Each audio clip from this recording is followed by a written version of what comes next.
Здравствуйте, дорогие друзья! Я рада вас приветствовать на моем канале. Сегодня в данном видео я по многочисленным просьбам показываю летний, очень легкий вариант меренгового рулета.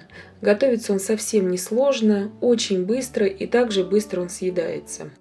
И в результате у нас получится вот такой прекрасный рулет, где прослеживаются все слои, и делается он элементарно, с ним справится даже новичок. И готовить я его буду сегодня со сливочным кремом.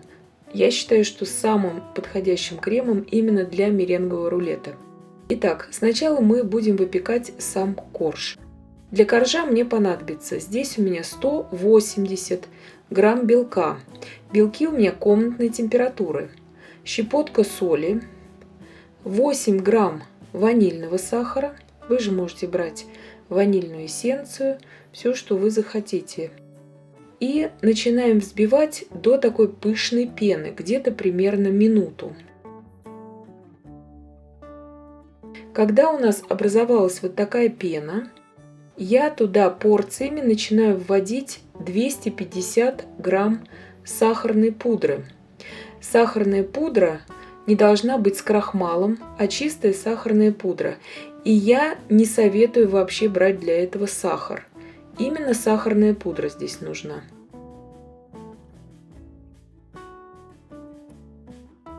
Когда мы ввели всю сахарную пудру, зачищаем бока, стенки дижи-миксера и взбиваем всю массу примерно 10 минут. Когда уже последняя минута взбивания у нас идет, я добавляю туда лимонный сок.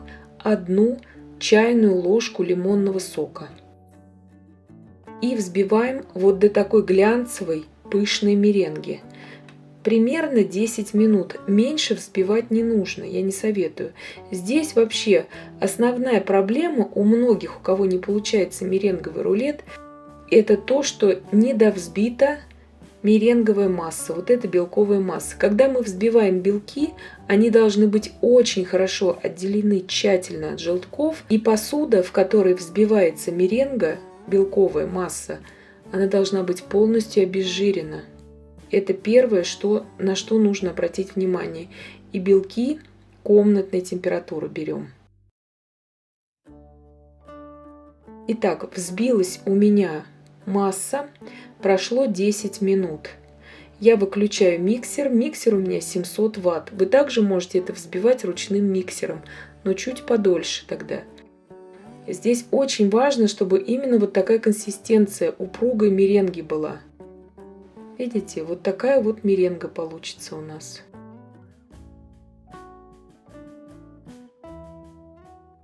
И видите, она не сползает с венчика, эта масса, а я с усилием ее стряхиваю оттуда. Вот такая она должна быть и держит вот такие идеальные пики. Теперь я добавляю туда 20 грамм кукурузного крахмала. На картофельный крахмал я заменять его не советую. Нужен именно кукурузный крахмал.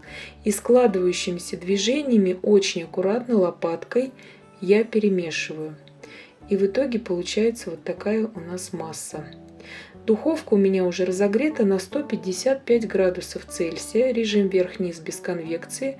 Вот из такой кондитерской насадки 1М я хочу сегодня нанести тесто, меренгу эту на противень. Здесь я застелила противень тефлоновым ковриком. Вы же можете брать силиконизированную бумагу для выпечки.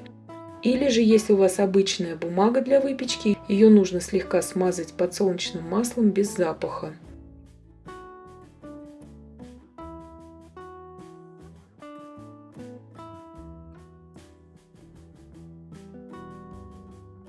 Противень у меня 40 на 30 сантиметров. Отправляю выпекаться на 30-35 минут.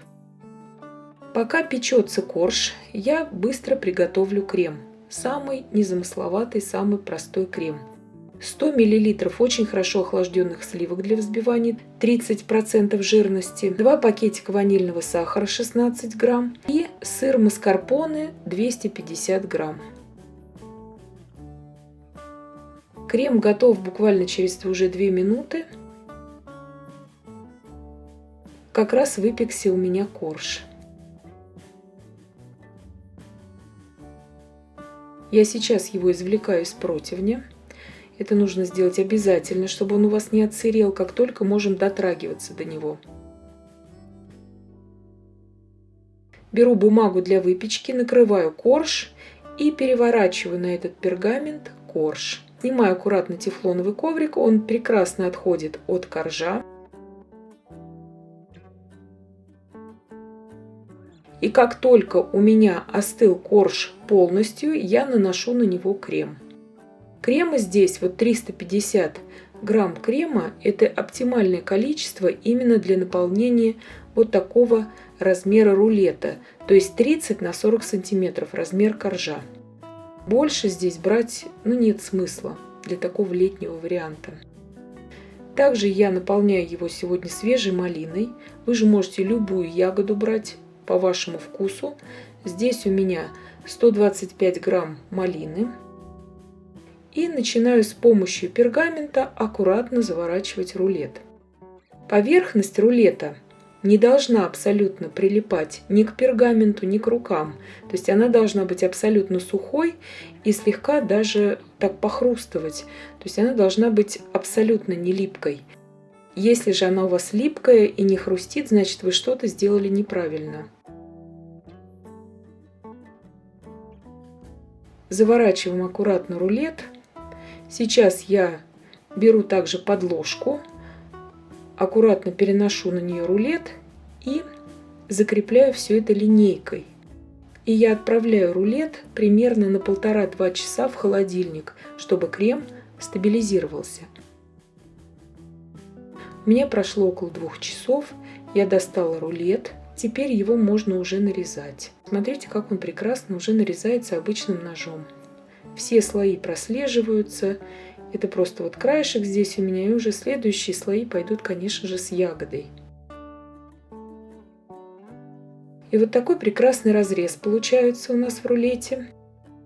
Я сегодня на главной фотографии выставила еще один рулет, просто там у меня фотография более четкая. Я их делаю очень часто, буквально, наверное, каждую неделю, потому что как он быстро делается, так же он быстро съедается. Он нравится всегда всем гостям. Я еще не видела никого, чтобы кому-то не нравился меренговый рулет.